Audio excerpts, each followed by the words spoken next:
Talking Bottom does The Young Ones. I'm Angela Pearson. I'm Paul Tanter. And I'm Matt Brooks. And this week we are talking about The Young Ones, episode 3 of series 1, Boring. It's a very, very dull, boring episode, isn't it? Nothing happens whatsoever to the characters as they perceive it. The best one. It's a brilliant one. It's a great idea for one, isn't it? That like the most interesting day in the world can happen, but they're completely oblivious to every single aspect of it. Yeah, that's the comedy conceit, which is brilliantly played out. Shall we dive into any kind of what happens to the lads, or should we just talk about it? Because like you start with this incredible sort of otherworldly.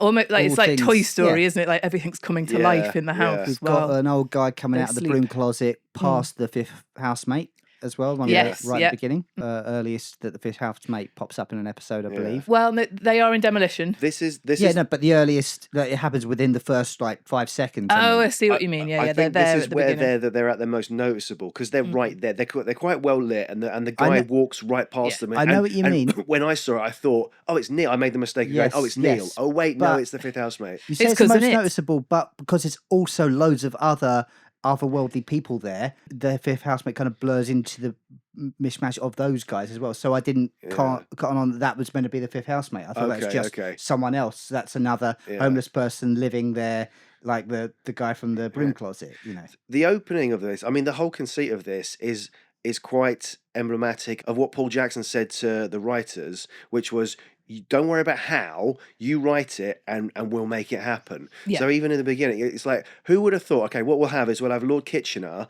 from the Your Country Needs You picture, but he's stepped out into the kitchen, not to do anything, just to sit there and do his pose. Does he feel like he gets bored inside the wall for a while? I just need like to stretch my legs sort of Finally, thing, I've broken free. Well, I can do anything. I know. The same thing. Yeah. He's frozen in that pose. That's all Kitchener's allowed to do. You guys listen to the commentary.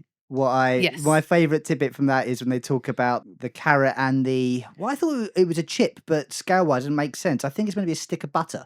No, it's definitely a carrot and a chip. It's a carrot-sized chip. It's a big, whatever. The puppetry is they not talk necessarily about, to scale. That was a whole morning. Bear in mind that apparently the guy who made the puppets once turned up with a life-size rat. So I think sense of scale is not his thing. Sure, but they talk about in the commentary that was a whole afternoon recalled to do that little bit now, and they said don't do that again, don't write any of this. They want to waste the time. I wonder if at the start there were things they would try and people would go, do you know what, the juice isn't worth a squeeze for that, please don't do it again. Like apparently on the West Wing, Aaron Sorkin stopped writing scenes of 8 people sat around a table talking. They take like a million get a single of everyone, and then so in the end he's like, you know what, we'll just have 2 people walking down a hallway. That's a bit more dramatic. And I wonder if for this, that as time went on, there was like, look, we spent all fucking day filming a carrot and a fucking chip ice skating round or whatever it was, and in the end it ended up being on screen for like 5 seconds. Can we not do that again? I don't know. We should. I mean, we should say that detail from the commentary was when it was actually was it when it was Jeff Posner and Ed talking. So it was Paul Jackson and Jeff Posner talking on and a previous one on the Blu-ray. Whereas on this episode commentary, it's a chap called Richard Latto, who's the presenter of Stereo Underground, and who's a big Young Ones fan, interviewing the VT editor, Ed Wooden. Ed Wooden, who, by the way, was quite wooden. I'm just going to say that anecdotes clearly aren't his forte, because several times it was like, I don't really remember, it was over 30 years ago. Oh, did Rick and Lisa maybe visit you guys in post? No. But I hear what you're saying. It's not his job to do that. He's a great video editor, and he did a great job on the Young Ones. Bless that Latto guy. He was doing his utmost to try and wring any kind of anecdote or story out of him. It was like a local DJ. It was like Alan Partridge when the person hangs up with like a minute to go. It's like, right, I need to just wring something out here. Well, I mean, obviously he's a VT editor, isn't he, by trade, and he'd already been a very experienced VT editor by the time he was brought on to do the Young Ones, which is what they sort of talk about. He'd been on the Generation Game and all kinds of different things, and he did say the Young Ones was a very interesting, very different to what he usually worked on. Anyway, I don't think it was that, but I thought it was really fascinating to find out about the flash frames. Oh yeah. And all the detail that you went through that, because as far as I am aware, the flash frames thing started in series 2. Correct. So we'll talk about that as we move on into them. But I found it very interesting that he was obviously the guy who did the job of inserting those. Yeah. And the edit was very much like you did it with a razor, like you were chopping into one of his anecdotes. He says that's how they did it in those days, didn't stitching it back together. He says like, oh, it's literally brown trousers time. Yeah, exactly. So I know what you're saying. It's a good put on Ed's certainly, but he was also the editor for Bottom, wasn't he? Oh, was he? Edward, and Okay. yeah, I think so. Oh, I think wow, his name okay. pops up. Oh, So I think okay. it's fair enough to say he's not someone who's an entertainer, is he? He's obviously been trapped in a cupboard doing editorial stuff all his life. So this episode, imagine, right, the writers, right? It's quite easy to write Lord Kitchener has escaped from his picture. Rats are playing cards and vegetables are dancing on skates. In the distance, the sun is in the sky and it fractures. Like, then you're like, how the fuck do we actually do That this? takes as much time as it does to say it, to write it down. Yeah. Well, I mean, Yeah. like, to come up with the idea is a bit longer, sure. But yeah, How the hell do we break the sun? they you know? really took it literally. With Yeah. just write what you want and we'll deal with it later. And it must have then gone, oh, guys, maybe worry about it a little bit, please. I think this episode has Beckett all over it as well, with the whole waiting around for nothing going on. But nothing really interesting happened in Godot to this scale. The joke of this is they keep missing the most interesting things. The bit skip forward a few minutes when Neil goes out into the garden to dig his own grave, and he nearly uncovers a hidden world with royalty and like the most interesting things happening all the time, and that's the norm. Therefore, they're bored of the most interesting things. And they want to meet the most boring person. Now, weirdly, that's kind of the same situation that the guys are in, because they actually are living in a place where the most interesting things are happening, but they're just missing them. They're oblivious to all these things happening. A devil coming over, a siege. But they're bored because they're missing these things, so they're not actually seeing anything exciting. Whereas the people in the mini universe are actually seeing everything exciting, but that's their baseline of everything's exciting. I love that we've got the It's an birth outlook. of Christ on video. The actual video of the on birth of video as Christ, well. I yeah. love that. Not 80s now, detail. Minion. One bit of that I thought was really strange. I thought I misunderstood it the first time, but I didn't. The bit where the Queen gets a bug off of her top with a pin and eats it. I'm like, I can't have seen that properly. No, that is what she does. Yeah, it's like a really weird, wacky detail It's in like the a weird, kind of wacky fairy universe. tale. But I do think, part of also another double layer within this is that obviously they're really bored and nothing's happening. But for me, again, those bits in the episode are the most amusing bits, because as you were saying, Paul, it's easy to write down Lord Kitchener comes out of the poster, and then you've got Goldilocks later on, and like all that. Yeah. And I don't really love all those bits. They don't really make me laugh. It's all the bits where obviously Rick and Vivian are fighting over Monopoly, all the mundanity that they are actually finding the humour in are my favourite bits in this episode. I agree. I remember the Monopoly being far later in the episode than it was. It's straight away. That's right, Basically, they go downstairs. But they used boredom as kind of a spell of the episode. They must use the word bored more than any other. Well, the brilliant thing, they're sort of like sat round. It's kind of breakfast time, but for them, it's not breakfast time, is it? Vivian's doing the cornflakes competition. It's the classic, let's play a board game. And then obviously, let's eat. That can't happen. Let's go to the pub. That's ridiculously dull to them, even though Madness are in there playing one of their biggest hits. Them doing a board game is quite nicely representative of every game of Monopoly ever, which is it will end with someone flipping the board over because they're getting pissed off at the fact that someone else has got all the hotels and all the houses. Although in this one, it's that Vivian has been writing on the cards in biro just to annoy Rick. Right, to get a little bit wanky here, do you think that's a little bit of a metaphor for what the young ones is? It's a classic stereotype of a sitcom or a board game, and then they sex it up a bit, put a bit of violence in it. Like, you may keep this card, sell it, or stick it up Rick's bottom. Exactly. It's exaggerated, penalties, what you're doing on the board. And I absolutely love how Mike kind of becomes dad exactly in that. It's like... They revert to the family type, Vivian's been tampering with he's been in biro, Mike, in biro, and all that. And it's like, doesn't stop him as well. Yep, that is what it says. But it's not fair. That's not fair. Yeah. I know it's supposed to be messy, but Rick's hair looks fucking amazing in this in the opening. As in, it's like his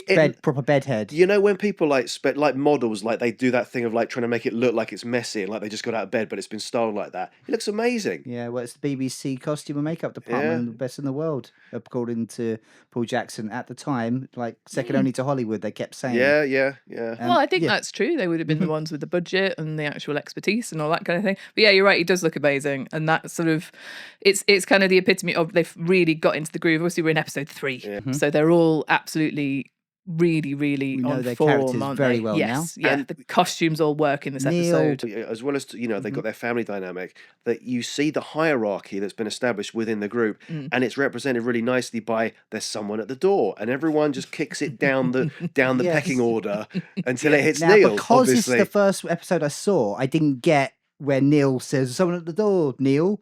yeah. It's like, I Well, didn't at know the that end when was it's his gone name. round again, Yeah, but yeah. I do love that when Neil says there's someone at the door, Mike, he's just, I know. Yeah. Like he ends it. He's the one with the Yeah. power. You know what I mean? It's absolutely fantastic. It's a microcosm of their dynamic. Who's in charge? There's a small moment where Vivian flips out a mic in this episode. I don't think it happens any other time. The bit when he's like, "I thought we decided to stop talking about the boredom motif." And yes, you decided, Michael. And he's like, "Oh, Yeah. okay." I don't think it ever happens again. Oh, right. Okay. Well, yeah, I guess that is where he because of the frustration of being bored and then they're all bickering with each other. And my favourite line in it is the guys, look at us, squabbling, bickering like children. Bickering. And it's a foreshadowing of the rest of all of their interactions are them squabbling and bickering like children. Rowan Atkinson has his B's, Bob, right? Lick male always has the, and it's you really hear it with the bickering. So I thought that was actually a speech impediment of his for the longest time, but it's not, is it? He just puts it in his characters. Yeah, it's Yeah, like he he adds a likes it. W into the name Rick. Yeah. And Jonathan Wass, that. So does it have a name like Lisp has an S in it? Does the mispronouncing of R's have an R in it? I don't know. Wassism or something. Well, I yeah. don't know. As far as I'm aware, I mean, I'm sure it does, but it's a speech impediment, isn't it? It's a common speech impediment, not being able to do your R's. They have the problem with the door. There's someone at the door. It's Alexi Sal. Well, he comes don't mind this in as one. the really, really stupid cousin, is it? Billy Balowski. I noticed on this Brother. It's Balowski's brother. Billy comes in and says, "Who called a taxi?" He's going full scouse in this What one. I isn't love he, about Alexi? that, it's a very like having a sign saying "Do not read this sign." He only turns up to deliver a note that says, "Don't let him near the Yeah. goldfish," which he would have been nowhere near if he hadn't have turned up. I do love that they Yeah. don't answer the door and then the door gets kicked in Yes. by Billy Balowski. That's a really and impressive bit in the Neil background, isn't walks it? past him missing it and is looking for someone at the door the whole time he's there, isn't he? And he comes like, "Ooh." Little fact for you, which was not intended as a joke, I suppose, but it just kind of weirdly foreshadows Bottom. When he swallows the goldfish says, "Haha, don't worry everyone, I am in fact a stunt goldfish, and by the time this comes out I'll be doing the new James Bond film."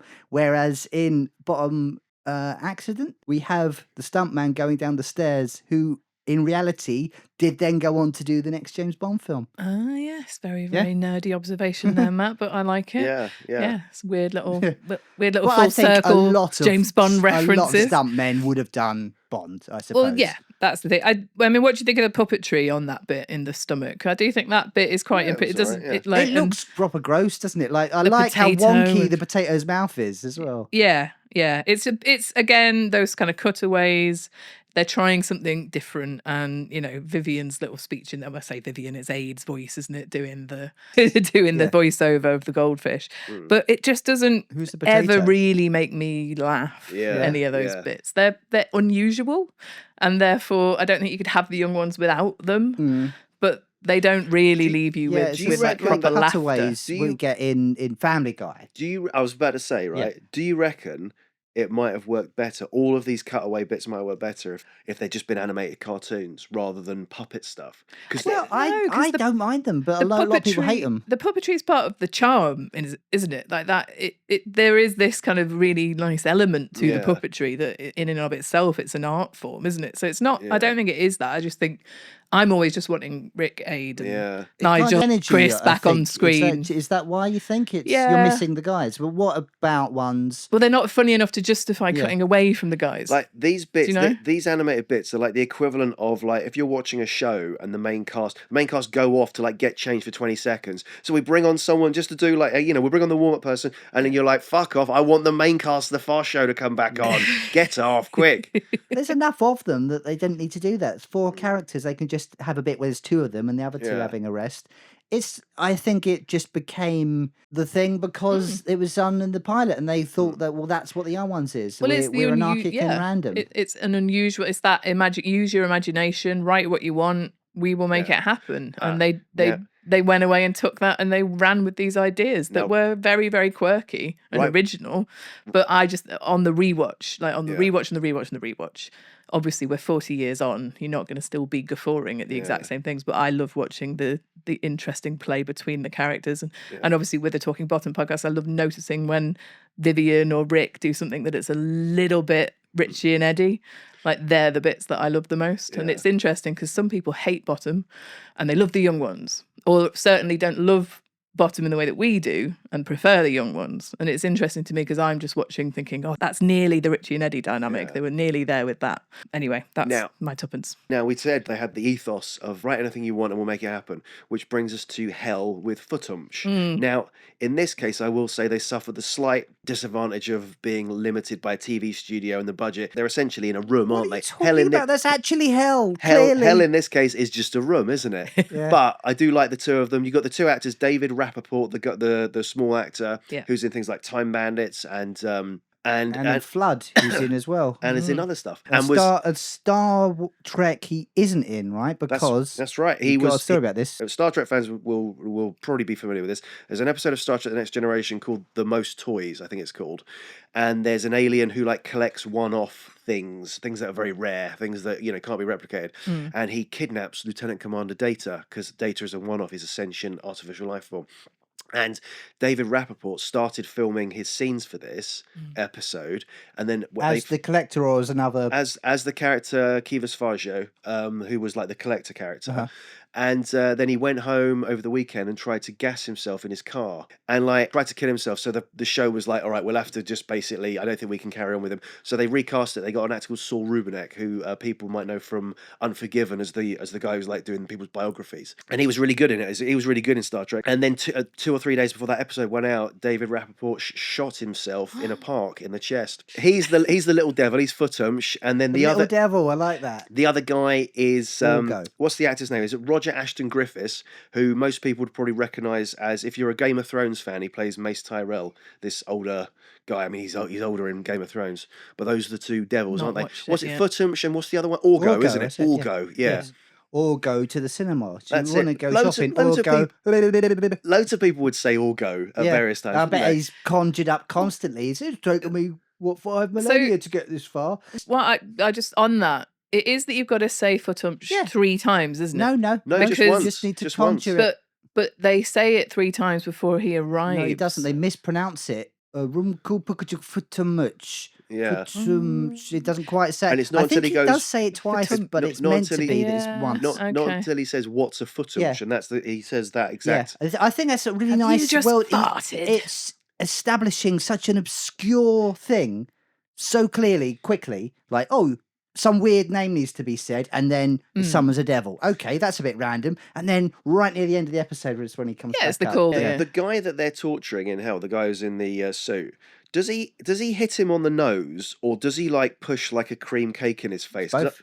Oh, is it both? Oh no, Both. but Because he's like, there's a cream cake there. Do you want that? Or no, I can't reach it. but at the end, does he just like clump him one in the nose, and then it's and fake blood coming and out? it says bloody hell. That's Okay. What's this? Okay. It does both because he's got like kind of a wire contraption with the cream cake thing in front of him first, so it can flip up. Yeah. Do you notice the poster in the background of Duran Duran as just like a naff shit thing in hell? And and the music they're playing, is it Bacharach? Barry Manilow. Barry Manilow. Yeah. It's interesting to think that, as you say, on a budget, how are you conjuring up hell? And it's that you'd be tied up, you'd be getting, I mean, I guess a cream pie to the face isn't the worst thing in the world, but listening to Barry Manilow on repeat. And that's a nice kind of parody of what hell would be like, just the worst possible thing you could listen to, a really naff music. Yeah, I mean, if it wasn't that Rick was such a Cliff Richard fan, like it could be Cliff, couldn't it? So it's bloody hell on his nose, and then cuts to Rick back in the flat saying bloody hell. Not a flat, it's a house. Not wanting the rickety chair, which I think is a predicament that most people recognise. When you go into a room and everyone's got the nice chairs and there's one left. I love that bit with the rickety chair where obviously Rick's trying to figure out, how am I going to get them to stand up? And I'll get the couch. And then like obviously he thinks he's won. Kicks down. Triumphantly tells Vivian, ha ha ha, I fooled you. And then Vivian just pushes him over the side. It's very Richie and Eddie. I love it. How much is it makes me think of the little brother sort of thing. I'm just down here Yeah. anyway. Like, I'm not in your way or anything, guys. Right, just trying to play it. Yeah, like if you scare a cat, they run and then they turn it into a walk. No, I was doing this anyway. That kind of bravado, I guess. Yes, yeah, exactly. Yeah. Not You know, wanting it's to the admit name- that you've it's been the done name- over. The Young Ones is remembered now very much as a sitcom that kind of redefined the format of sitcoms and showed new things could be done. And many people will remember the Vivian tearing down the Good Life credits, which is in series 2. But in this one, we get a really good piss take, pastiche, spoof, whatever you want to call it, of the sort of traditional, cozy, Like very British Terry sitcom. and June is I've heard it compared to. I think it's the kind of things that I think people call the "whoops, there go my trousers" Yes, format. and that's literally what happens in this episode in the pastiche in Oh Crikey. Yeah, it's Oh, the idea that crikey. the vicar's coming round. For tea, why you do know. you invite the vicar around for tea? That's such a strange sitcom problem that no one ever it does. did used to be. I mean, a classic Yeah. one is Keeping Up Appearances. Like there would often be that Yeah. sort of, the vicar's popping it, or that sort of Middle England worry that the vicar's going to come round. If something bad happens, you'll be the talk of the town, gossip-wise, and that's a disaster. I didn't grow up in a Church of England household. I grew up in a Catholic household, and my mum would constantly tell me, "Don't be sitting around like that, Angela. What if the priest calls round?" Oh, really? My mum would say that to No, me, no. and he never did. I was going to say, obviously. how often would he come? Was that just like a sort of? It's a an thing old that parents can use. It's an old-fashioned thing because I think way back when, in smaller communities and in village life, you would have that the priest might pop round. Yeah.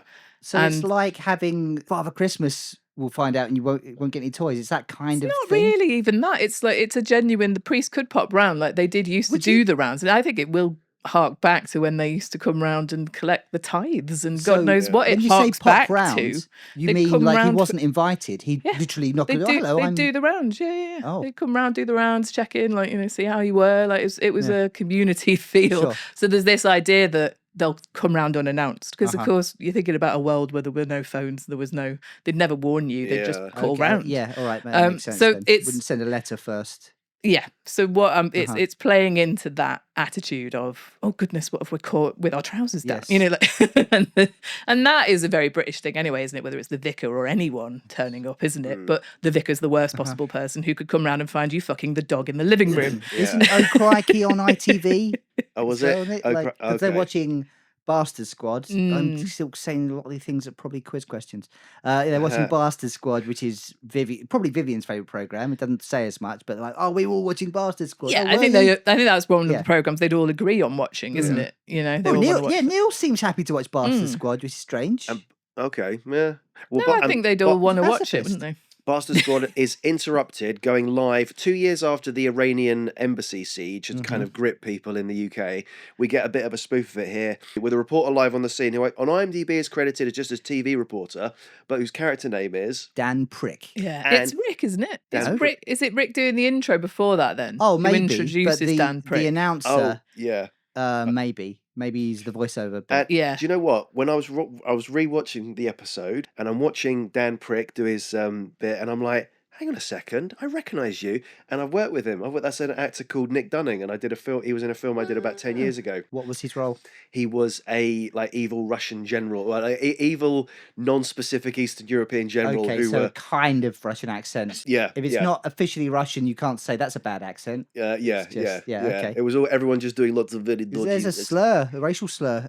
There's a very bad one at the end of this episode. We but got the in mad this bit, something with the mad gun. bleep with the gun. Yeah. Yeah. Yeah. I mean, Well, the thing is, I was going to talk about this later when we get to that bit, but I think, shall we talk about the racial slurs that are in this in this episode? episode, there is one N word. I think there's 2 uses of that C word that rhymes with noon. Well, and these are all by Jossie's Giants copper later on. Yeah, let's stress it then. What is the joke, I think, is that it's parodying how racist the police were. And it's a policeman just wearing sunglasses, therefore mistakes any person as a black man and goes mental. The crime that this white guy ringing the doorbell, and because he thinks a black man is ringing that person's doorbell, I better go and harass him It's- as the coppers It's used to. it's satirizing racist police who would pick on black people for nothing really, wasting someone's electricity using a Yeah. doorbell. That's the point of using it. I think not the 9 O'Clock News had done something similar with Griff Rhys-Jones playing Constable Savage, a character who Rowan Atkinson is his boss and is sort of having a go at him for you arrested him on a charge of having curly hair and thick lips.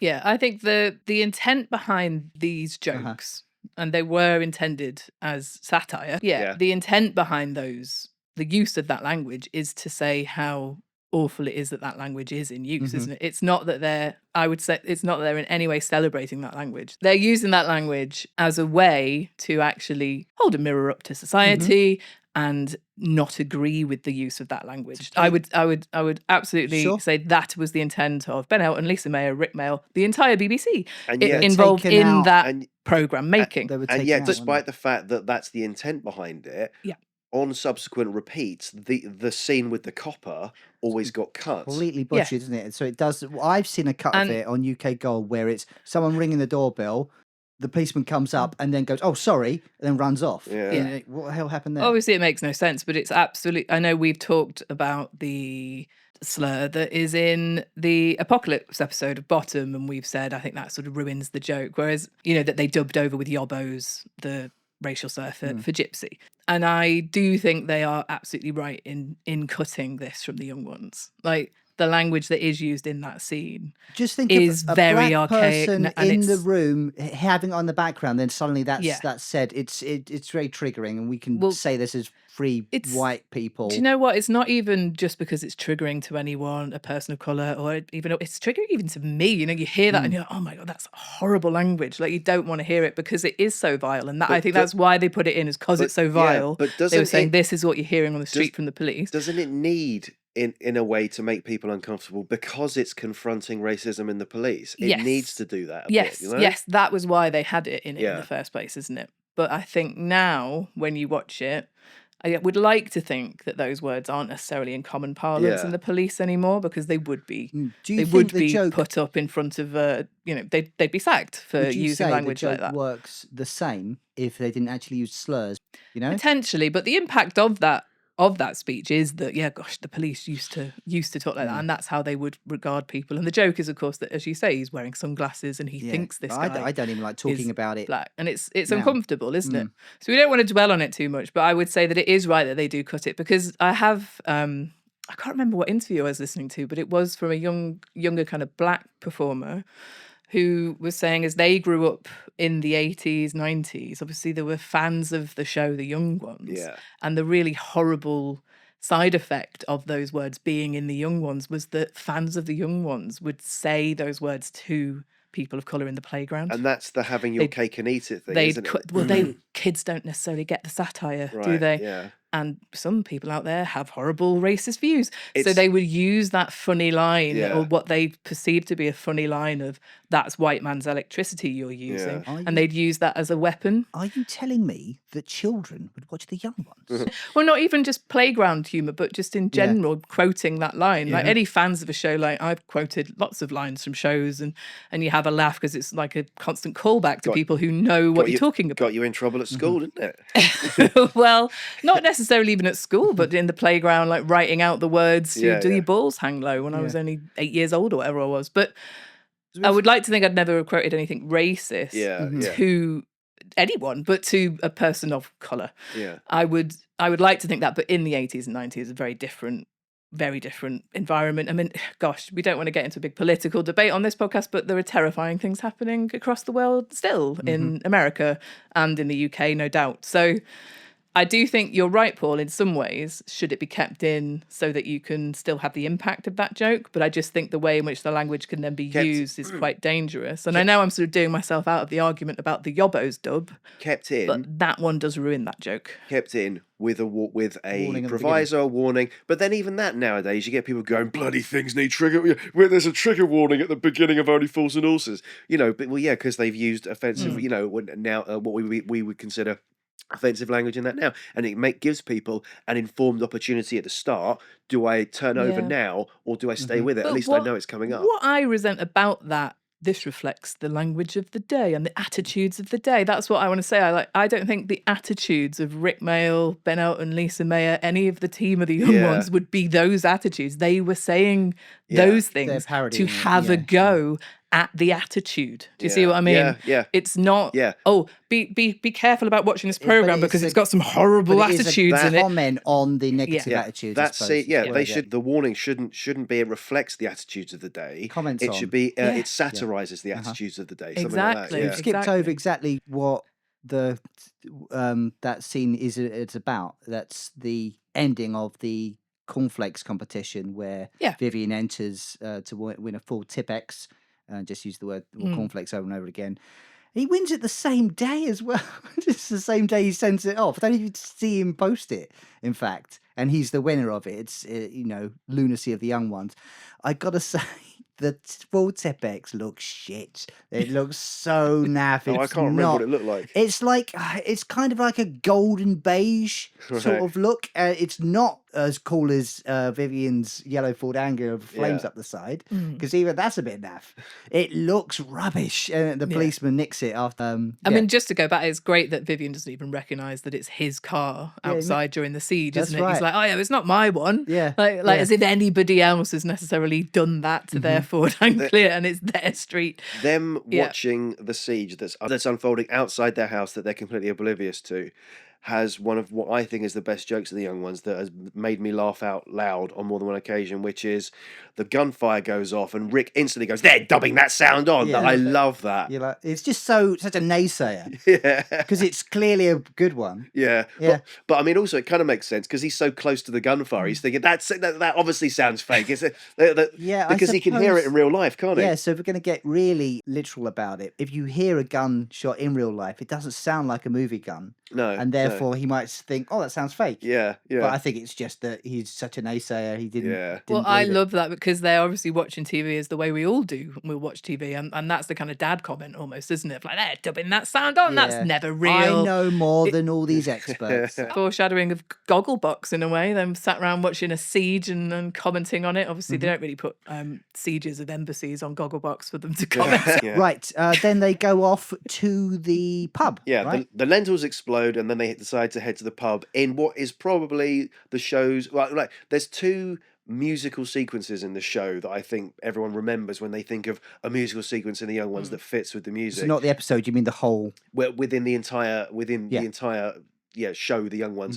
One is Motorhead, Ace of Spades, playing in the second series, and the other one is this one with Madness. And this is an example of where the music really fits really well with what they're doing on screen. It's not just cut to the band, we'll have a performance, and maybe the boys will be Yes. jumping around. It's like we'll do a proper sequence of them going to It's a music going video going to almost, the pub, isn't it? going to the kebab and calculator, still missing all this Yes. stuff like free sex in a tent, I whatever. really and money. I really love that. Yeah. I mean, obviously, it came after the young ones, but it reminds me of the League of Gentlemen when you see in Royston Vasey as they go down the high street, all right. the puns on the shop fronts Yeah. and like the missing Yes. posters. It Yeah. really feels that free That's sex good. and money sign. It really feels like that. That's an analogy. and it's and then the woman being dragged into the house and everything that felt kind of Python. Right. Like there's that sort of just random stuff happening in front Yeah, of them, isn't yeah. it? And they're not even noticing, as you say. That's obviously the thing that's going on throughout. Chance for a And little then- stylish crossing the road like the Beatles in Abbey Road as Yeah, well. it looks great. And obviously they arrive at the kebab and calculator. What's your favourite sort of interaction within the pub that happens? The way that Rick goes,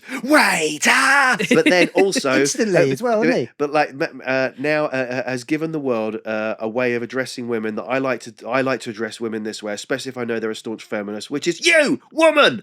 And then she flicks the V's or middle finger. Can't remember. I it's the hope V's, I they think. all tell you to fuck off. Yeah. Paul. I Yeah, it's- like the what do you want to I'll get this, lads, because I stole some money from Rick's bedroom right in front of him. What do you want? Coffee, please, Vivian. It's a pub, they don't do coffee. That's dated now.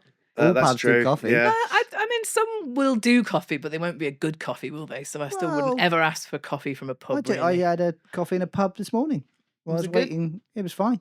Yeah, fine. Fine's not good enough for Fine, me. but the fact to say they don't do coffee, No, that's and then Yeah. they don't want anything. Actually, I don't think it's particularly clever to drink. It's all right. Okay, fuck off. No, Shut That up. is Shut up, Rick. that is such a good Yeah. bit, isn't it? Because I think we all, or a lot of the conversation now about the younger generation is, they're not drinking, Yeah. and they're all looking after themselves. And in the 80s, we were all binge. In the 90s, we were all binge drinking. We Yeah. didn't care. But actually, both Rick and Neil refuse an alcoholic drink in this scene, don't they? And Mike.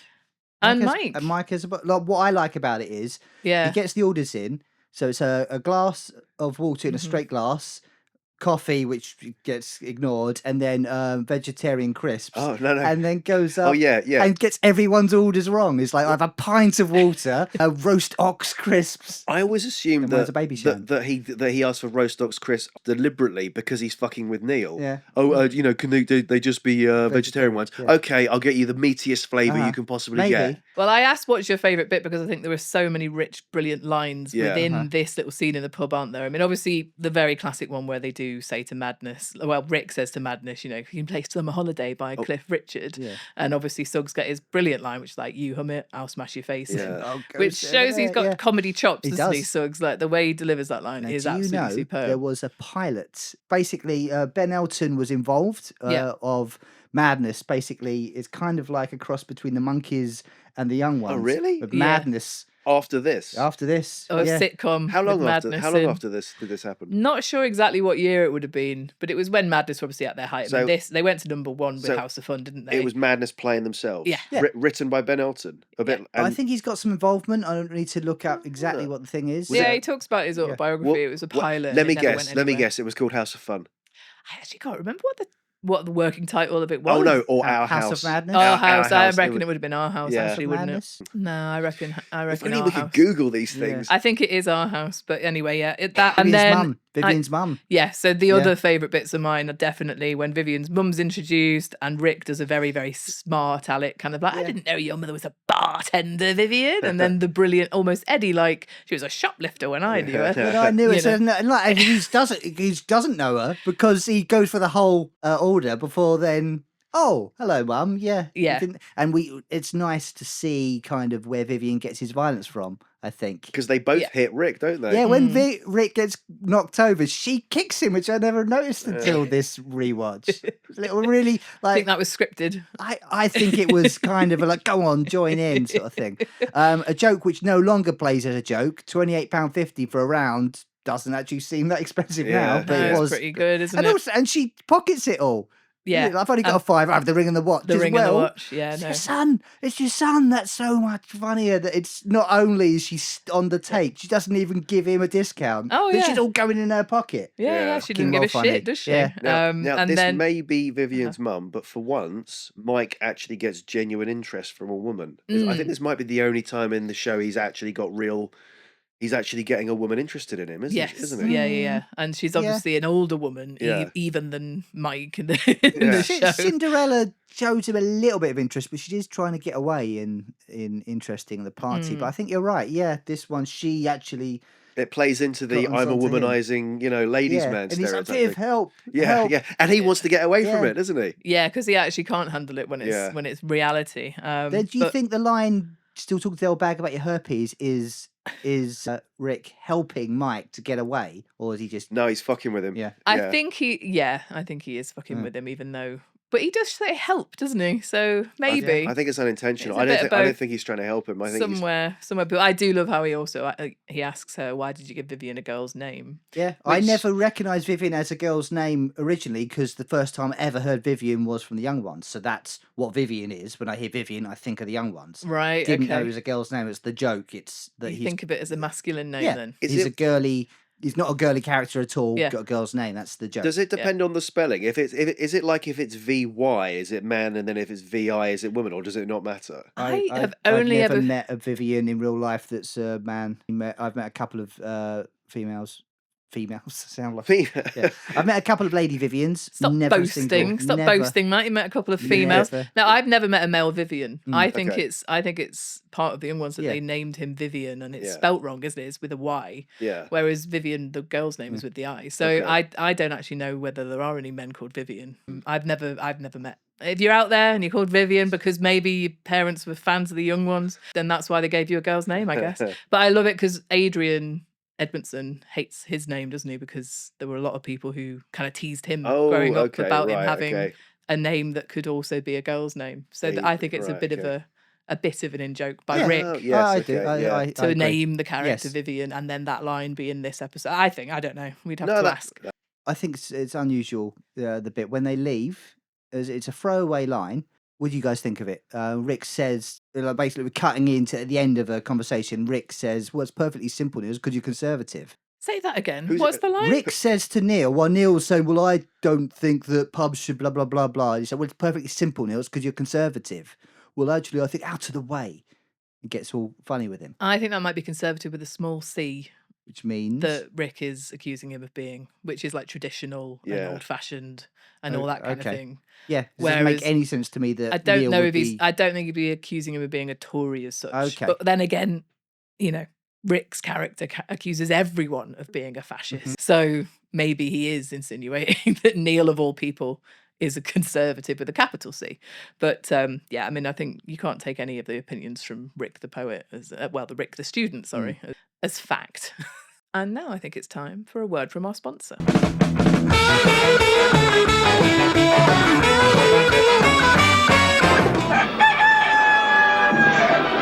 And they're off.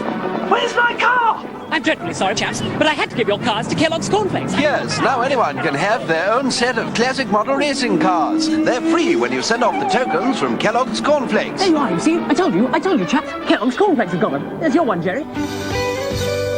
After the pub scene, we get the first appearance of Mark Arment and Stephen Frost. Doing their policeman bit, right? Yeah, which is one of the most quotable bits from their appearances on the Young Ones. Their policeman bit is probably, out of all they've done like, what, seven bits across all 12 episodes? It's probably the most memorable one, right? It's probably the one people remember them for the most. Tizer advert, I think they was talking about. But this policeman bit, this is just them sort of doing their act, isn't it? This is their material. They were encouraged for that. It wasn't like, oh, can we ad lib and do whatever. They were told, do a bit of your own stage stuff.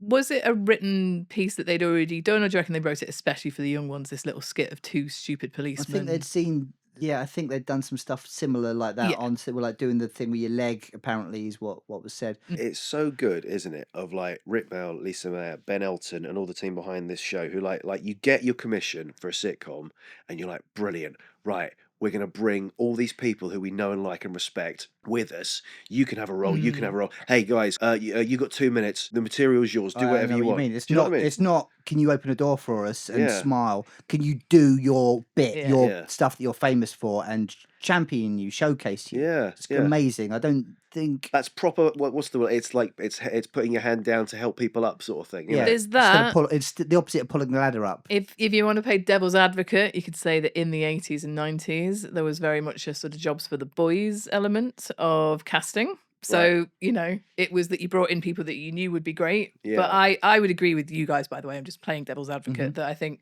casting and things have changed, haven't they? The way in which anyone has to kind of go through a process now when they're making a program. You couldn't just be like, we're just going to get all of our mates in to do these. Yeah. But I think you're right. I think it's brilliant. They got commissioned this sitcom and then they were like, we'll get you a part in it. We'll do this. And that's the thing. They were obviously all involved. They were all on the circuit and they all knew they were going to do a good job. And they were funny people and it was going to be a good little... And that's where the puppets don't really work. Whereas all these bits, they do work in and of themselves. Yeah, they weren't friends with any of the puppets, were they? They met them on the day. That was them just being completely and utterly generous with them. They do their policeman bit and then it sort of segues into, they were in a newspaper all along. It was actually a newspaper cover with the headline, Police IQ Shocker. Tabloids are always shocker, aren't they? Shock, romp. Not a tabloid as well. It's the Guardian. Oh, was it? Oh, okay. I hope that wasn't a quiz question, anyone. Okay. No, it is. It's the Guardian that obviously it's the Guardian that Rick's reading. He says, "Don't you ever read the Guardian, Neil?" When he's talking, all student needs for an increased grant is a nunku pukajul for too much, which then proceeds to conjure up for tumpsh. who then tries to murder them all. He's got, I've got 2 minutes, 3 minutes or He's something. he shit says. at murdering people, isn't Yeah. he? Well, he does get Neil through the head with a skewer. He And when he does. pulls that skewer out, Yeah. that looks brilliant. Yeah, you're right. It's like... And there's a nice bit yeah. of sound effect with it as well. It's such good clowning on Nigel Yeah. Planer's part. He's doing it with his eyes, isn't he? His sort of cross-eyes. Oh, that bit. That's a different bit. That's when he electrocutes him. Oh, yeah. Okay. Yeah, when he pulls it out, he's I don't remember ramming a skewer into my head. And then he notices the cornflakes prize guy as he leaves to go to the local paper shop. Yeah. But then, I wonder who that is. But then doesn't stop. If he'd have stopped, they'd have got a full Tipex. What do you think about Viv cutting his fingers off? I find that really funny. I like the fact that there's 2 layers of fake hand there going on, because it's clearly a fake hand, but the fake hand has 6 fingers with a very, very fake looking Yeah. white finger, which is the one the character's intended to cut off. Yeah. And then cuts the wrong finger off. And what I like right at the very end, everything's sort of de-escalated and is all just like, ooh, what a boring day, to sum up the whole thing of the episode. Vivian is holding his severed finger, saying, imagine saying that. The day you cut off your finger, so what a boring day.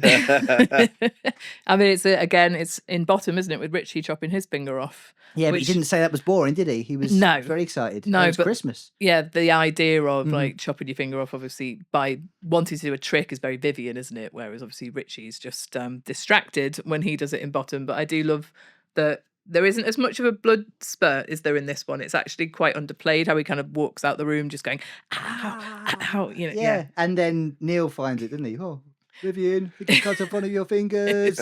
Also, I think that the way he plays the pain is one of the most actually accurate representations of pain, which is not like you can feel it like stinging, like he's stubbed his toe. yeah, Yeah, and just going out of the room. Go and run it under the sink. It's a great little bit of it is physical comedy, isn't it? Like the ding as that finger comes off. That's a good little. It's really subtle, but it's yeah. So it's brilliant. And then it's kind of all over the place this episode, but then it kind of wraps up very quickly, as we've already touched upon. Obviously, the Kellogg's competition guy turning up on the doorstep, and it gets killed by Footum. Yes, and he makes off in the gun. The jump cut of suddenly he's got a gun, then it just flashes away. It looks so naff at time. And then weirdly, the policeman gets the car, doesn't he? The horrible racist policeman kind of wins. He wins. Sorry, I think that's why it has to be cut, doesn't it? All of his horribleness, and then he wins. I just want to sorry, I realise it's a show, I realise it's fictional, but I just want to question Footum's logic of like, I'm going to look round for a weapon or anything, and then it turns out you could have just conjured a fucking machine gun anytime you wanted. Why don't you just do that at the beginning, you idiot? You're rubbish at this. Yeah, then there's a nice line at the end where Neil's like, right, okay, drastic action. We need to do something. Like, here's an idea. Why don't we? Right, guys, right, listen, why don't we consider going into college? And then all like, they will recoil in disgust. Oh my God, yeah. Do they even dignify that with an answer, or do they just all go things, quiet? Well, things aren't that bad. Said, I'm going to treat this problem like my mattress and sleep on it. Yes, okay. Yeah, and then more. The 3 bears turn up. That was the thing that was pitched to me as what the Young Ones was about. When my friend had seen it before me. It's like, all these weird things happen, like the 3 bears turn up and spit in their porridge and stuff. I'm like, what? Voiced by Nigel and the other guys, I think. It sounds like the bears. I think it's just gobbing in my lentils. Yeah. Well, and we skipped over Goldilocks obviously spitting them all out and saying bloody hippie food at the end as well. And then she goes upstairs, doesn't she? To imagine try their beds. To sleep in their beds, yeah. Maybe she's up there waiting for Mike when he goes up. We never know. And then finally, the most exciting thing of a UFO lands over the house or appears over the house. Yes, which Neil is looking out the window and again and still misses. I think he's zoning out and he's meditating. Or is he high? Does he? We do see him smoke weed in Interesting, so I think he's a hippie. Yeah, it could be that. Or it could all be in Neil's mind. This entire episode opens with Neil looking out the window. And we don't really know, do we? It could all just start and end with it's just Neil's on a trip and how boring.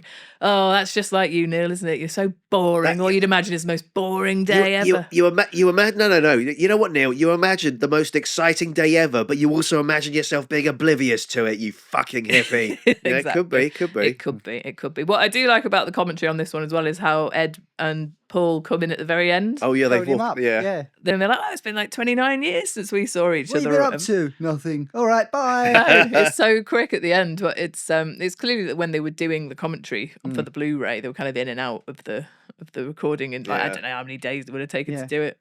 Yeah, they just poke their heads in at the end, don't they? Because they're obviously recording in the next room, or they're about to record in that room, or whatever it is, with the VT rolling. I think it's really quite sweet the way they sort of say, you know, Ed's work on sound was so good in the video edit that they didn't, the sound guys didn't actually have to do much. Which wasn't the norm. Yeah, exactly. Like, yeah, he's a real pro. Well, yeah, so standout moments for this one. Waiter, you woman. I love that. I love that it. appeals to the misogynist in you. Yeah, Does it really it, Paul? does. Yeah. No, I agree. I love the way Rick says those things because he's so obnoxious. And I mean, it's the bickering, squabbling, obviously that line, and then all of the rickety chair stuff. Anything where Rick and Vivian are fighting with each other, they are my favourite bits. I do think, I mean, the entire episode is your favourite, right, Matt? This is my favourite. And I think so. What's your standout? Can you pick standout moments? I think this is Neil's episode. I feel this is Neil's best because he's a boring character that isn't, but like it's hard, like Captain Holt in Brooklyn Nine-Nine. He's boring, but he's very funny. It's very hard to play boring funny, and he does. Nigel Planer does very well in this. It's a real subtle one, I think, is when it's Neil's turn in Monopoly, and it's like, oh, things got so boring. Neil's going out in the garden to kill himself, and he says, "Go!" And like that's the bad part, yeah. And then he's like, "Oh, well, I'm not going to kill myself today, actually, but I'm digging the grave just in case." So I think that is like that's so tragic, and it's whatever, Neil. Boring. It's very Neil, isn't it? It's like I might not be doing it today, but I'm getting ready just in case. You know, it's that. It's the suicide motif of Neil kind of falls away in the show. It's such a huge part of the first episode, and people keep talking about it for his character, but he doesn't really do it that often. He mentions it in this episode again, and I think there's a bit when they're going to mention, "Oh, we were going to die," and he's, "Oh no, heavy," and then Mike says, "Well, what are you worried about? You always wanted to die." They're the only ones I can really think of. He doesn't talk about killing himself all the time at all. But we kind of think he does. He's definitely got a negative outlook on life, hasn't he? A lot of the time, Neil. Weirdly, even though he's always so ready to accept. Oddly positive, but also incredibly down. He's ready to accept whatever happens to him, isn't he? Without any kind of moaning. You know, he takes all the shit from everyone. He kind of does moan and says, "Oh, I suppose it's my turn to answer the door. I suppose it's me that's doing the dinner." And then I love in this particular episode actually when he does open the nuts and they go everywhere, and he's just like, "Oh, I knew I should have stayed at home." I will say one other standout moment for this is the whole walking to the kebab and calculator music sequence, which I think is probably, this is the first episode that Jeff Posner directed. I think the first two have been directed by Paul Jackson, and Jeff Posner, I believe, had a good background in like music videos. That's what they say in the commentary of the next one. He's one of the best, and Ed Bye would say, "I've tried to copy his style of that and I can't do it."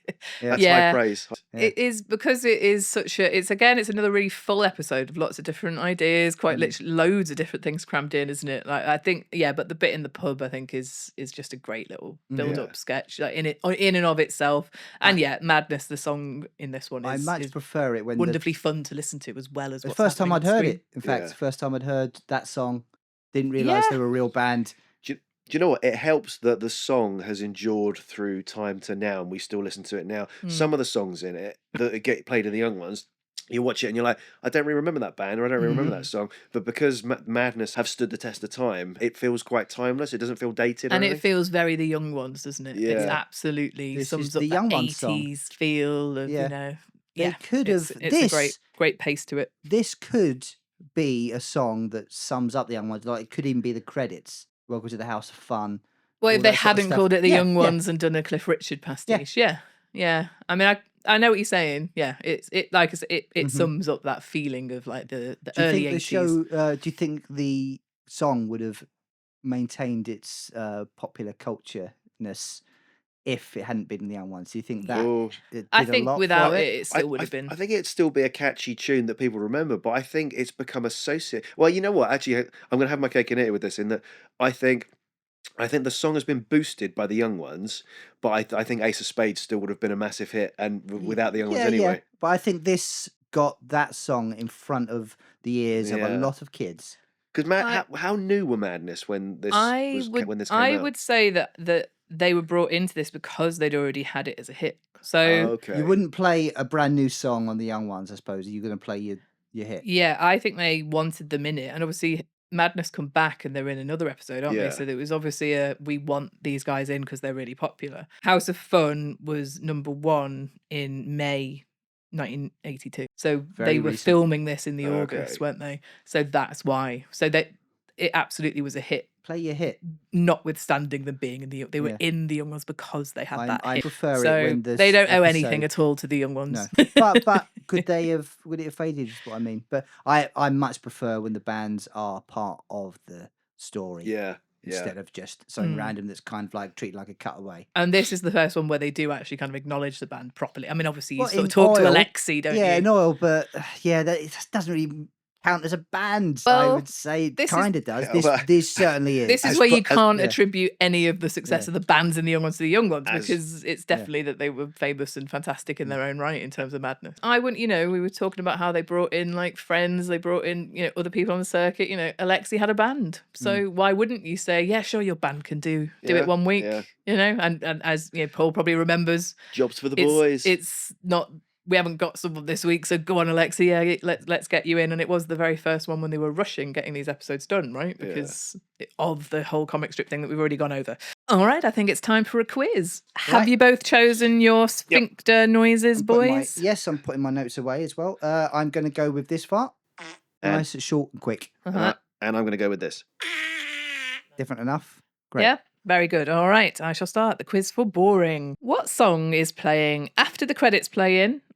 Was a buzz from Matt. Morning is broken. No, you should have waited for me Oh. to finish the question. Okay. What song's playing after the credits play in? After we've seen the 5th housemate and the random guy creeps out onto the sofa. Is it Teddy Bear's Picnic? Nope, No? Is it Ode to Joy? nope. It's What is it? Good Day Sunshine by the Beatles. Okay. Oh, wow. Okay. Good bit of soundtracking. Yeah. Okay. No, nil point there. What's the name of the car Vivian is trying to win? That's Paul. A Ford Tipex. That is correct. Okay. Question number 3. Complete the Vivian tampered Monopoly card. I mean, that's very early to buzz in because I haven't said the Well, start of it yet. Are you okay. just going to take a guess? Well, go on. This is what you do if you buzz in early, mate. Okay. You may keep this card, sell it, or stick it up Rick's bottom. Nope. It's not the You answer. may- No, you can't just keep Okay. guessing. Go on, complete the question, Right. please. Complete the Vivian tampered Monopoly card. Congratulations, it's your birthday. You may. You can't buzz in again. If Paul can't get it, Okay. then we'll throw to you. Sell this card or stick it up Rick's bottom. I can't remember. No. No. You having a guess? Smash Rick over the head with a bank. No. Oh, set fire to Rick's bedroom. It's fire to Rick's bed. Bed. Yeah, never mind. Anyway, so Okay. that's 1 to Paul so far. How much is the dinner money Neil hasn't yet collected but Rick demands back? That's Matt. 40 pence? Nope. 50 pence. Nope. No. Okay. 15. Okay. 15 pence. 15. All right, just 1 to Paul. We're on to question 5. What does the clearly stolen newsagent's pavement billboard seen in the background by the window read? In the kitchen. It's quite prominent when they're in the kitchen. No, I in don't the know it. background. No? No news today, shocker. No. It just says Britain's biggest evening sale. Right. Okay. I quite liked that. You guys haven't noticed all these things in the background. Okay, question number 6. What drink does Vivian order in the... That's Matt. Baby sham. That is correct. Okay, that's 1-1. Question number 7. What is the name of the real pub the exterior shots were filmed at? That's Matt. Star of the North. That's incorrect. Star and Garter. Incorrect. The answer is to the current name of the The real pub, pub where the exterior shots were filmed at is the Westbury Park pub and kitchen in Henleys in Bristol. Okay. It was, But- it was Star of the North when it was shot. Way back But when. yeah, I right. didn't get your question. The question Cool. was No, what is it now? it's Sorry. the kebab and calculator in the show. Yes. Yeah. Yeah. It was- We'd that asked was that in a ne- previous quiz. Yeah. So I Yeah. thought I won't don't repeat think that. that was ever in reality called that. That's only in the Young Ones world. Yeah, no. Yeah. No, it's definitely a joke name, isn't it? Okay, well that's 1-1 still. Mhm. On to question number 8. David Rappaport plays for Tumsh in Boring. He appears in another episode later this series. Name it and his character. That's Paul. Fucking hell, I can't remember or know the answer. Matt said this earlier on the Yeah. podcast, so I'm hoping he knows the answer. He's searching his Oh, mind. so I know it's Flood. But you don't remember his And character his name? character's name is. So no, it's the Lion, Witch, and the Wardrobe parody. Oh no, tell me.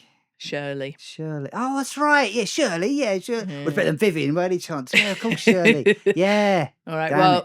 I mean, shall I give him a half point for Flood there? No. It's the Still same as leaving it giving me a on? point, Yeah. It really. is. So, All right, yeah. Okay. Well, I think way back when we might have been more generous on half points, but there we go. So we're still on 1-1, and we're on to question number 9. Bloody hell. Pauline Melville plays Vivian's mum. She also appears in the episode Sick in series 2. You're buzzing very early. Go on. Oh, I was That's going to Paul. say Woman on Bus. No. No, okay, go on. Pauline was to be seen as a barmaid in another much-loved Paul Jackson and Ed Bye sitcom named Red Dwarf. Can you name the episode? Matt's having a fart. No, I can't. No, I can. See, I think the clue is in the question here, because how many barmaids Yeah, do you I see in think Red it's Dwarf? the one where they go back in time with the photos. Yeah. And the guy invents the tension paper. No, It's not that one. It's it's probably going to be where. Yeah, it's going to be where they go back and there's a hotel. Fuck it. No, All Better Than Life. No, Which I'm one was it? afraid it's backwards. It's a Backwards. barroom. Ah. It's not a barroom Oh. brawl. It's a barroom Fucking hell. tidy. Is she She's the the one- barmaid. She doesn't get a line. Wait, is she the one who eats the cream cake in reverse? No. No. To be a barmaid. That's one of the customers. Right. But she's the bar. Yeah. She's a very bored barmaid in Yes, okay, backwards. I remember now. Yeah. I quite like that little fact, so I shoved it in there, but obviously didn't expect you guys to know the answer to it. I thought we'd be at this point on more than just 1-1, but we're not. Okay, so this is question number 10. All to play for. Madness sing House of Fun in this episode. Do you know how many weeks House of Fun stayed in the UK top 40 in 1980? I'm going to say in the top 40, it stayed in it for 28 weeks. Incorrect. 29 weeks. Incorrect. The answer is number 9. So you're still on 1-1. That was the tiebreaker question, because I Alright. think the Okay. other question I have Sorry, how came many up how many to- weeks? 9 weeks. Just 9. Yeah. Okay. It was 2 weeks at number 1. So I was nearer. Yeah, but we're not doing it with Oh, near. okay. This isn't Yeah. that was going to be a tiebreaker question, and now I don't know what Okay. I'm going to do, because I hoped one of you would at least do something and pull it out your Well, ass. you should have made it whichever one of you guys gets nearer to the answer, i.e. 28 is nearer than 29. I always think that was really unfair, so no. Right, this is the final question that is now a tiebreaker, so let's see who gets it. What band is on the poster in Hell? Duran Matt. Duran. It is Duran Duran. Yeah, Matt steals There it. you go. So that is just 2 though to Wow, Matt. we did Yeah, terribly. That was a very boring Yeah, it was quiz. a very boring quiz. I mean, that's the thing with this episode. I was trying to think of things that were a bit more different than just asking about the lads. Yeah, But no, the questions were good. yeah. Yeah. I think that quiz question about they're all quiz questions. The question of the sign in the background was a good one that I was like, annoyed I didn't get that. Yeah, I mean, Yeah. there was loads of stuff that you could do about background, isn't there? But I always try and do stuff that's maybe a little bit more unusual. But anyway, I have to say, well done, Matt. That was very good. Commiserations, Paul. Thank you. But the quiz questions on these is all a bit of fun for the Yeah, people listening at home. Exactly. It doesn't matter. Does I struggle because I thought don't. I'd smash this one. I thought Yeah, 'cause you know it, yeah. This one's my favourite episode. But that's the thing. Like, I've Yeah. struggled on the quizzes so far because it isn't in my blood in the way that bottom is. Like, Yeah. do you know what I mean? Like, it's not like, oh, I definitely just absolutely know that. Like, I've been trying to study the young ones quite a lot Yeah. while I'm alone in the house. Do you know? But I it have to doesn't go in the confess- noggin in the same way. I've got to confess, the Duran Duran poster I saw in Yeah. the background and thought, I bet that's going to be a quiz question. Yeah. And it took me about an hour to find out who that was. I had to reverse image search. I was, I was yeah. looking. Yeah. Because it's not obvious They from don't it. but- say it. They don't say the words. I mean, I guess and any it's the whole Duran point Duran is fans, naff, yeah. any Duran Duran fans listening would be screaming, of course it's Duran Duran. You know? We should put in a question to Duran Duran's management and ask if they were aware of this and what their reaction to it is, please. All these years What are you later. playing in the background? What is playing in the back? Oh no, just a poster in the background. Oh, okay, well that's fine. In hell. Well, I wonder what Barry Manilow had to say Yeah. about his Yeah, music that's being the used. full name check. It's much worse. It's literally a torture device. It's a bit of fun. You come across as such an ill-humored twat, don't you? If you complain about being a joke in a sitcom like that. Yeah. Cliff Richard fully leaned into, obviously, I mean, God knows how much royalties he might have got from the young ones being like, did you know what I mean? Like, he leaned into the fun of it, I think. Unless he just never got the joke and he No. didn't realise that Rick being a fan of You must him get was... money for it, right? Yeah. I'd say so. And it's repeated, and like, Yeah. I mean, it must have It's been in a his cover. contract. It is Yeah. a cover of the song. And then obviously they did it for comic relief, didn't they? So you'd like to think that the proceeds went to charity. Also, even if you do a charity single, right, and all the money goes to the charity, you get the effect of. Do you remember when Princess Diana died? Right, Elton John, "Candle in the Wind." All the money goes to the Princess Diana Foundation. Great, good stuff. His other albums, number 1, number 2, they number go 3. up, yeah. Everyone's going to buy their stuff. So I bet he did really well from sundry. Well, from other sales. You know, Absolutely, like the kids being aware of your stuff. So anyway, thank you very much for listening. That's the end of Boring, everyone. We'll be back next week with Bomb. It's Bomb next Bomb. week. Yeah, Bomb is dropping next week. On to VHS 2 of Series 1. If you're watching on VHS, obviously. In the meantime, kudos. you can follow us on social media at Talking Bottom on virtually any social media you can think of. Blue Sky. Blue Sky, Twitter, Facebook, YouTube, Instagram, TikTok. Any others? Threads. We're not on Threads. No, we're not. No. No, we're not on what are the really fascist ones? There are some really right wing Reddit ones, aren't there? and 4chan. No, there's one that's Reddit's specifically for anyway, we're not on there. Yeah. So Truth Social. whatever it is. And if you have any questions or comments or anything and you want to share them with us, then please either reach out on social media or email us at 11mafekkingparade@gmail.com. Which is the address of the Flat and Bottom. Nothing to do with the young ones, but obviously we're not going to change our email address for this series. We're That'd be mental. still the Talking Bottom podcast, but we're doing Talking Bottom on the young ones. So anyway, thanks for listening, everyone. Join us next week. See you next week. Bye. Bye. Bye.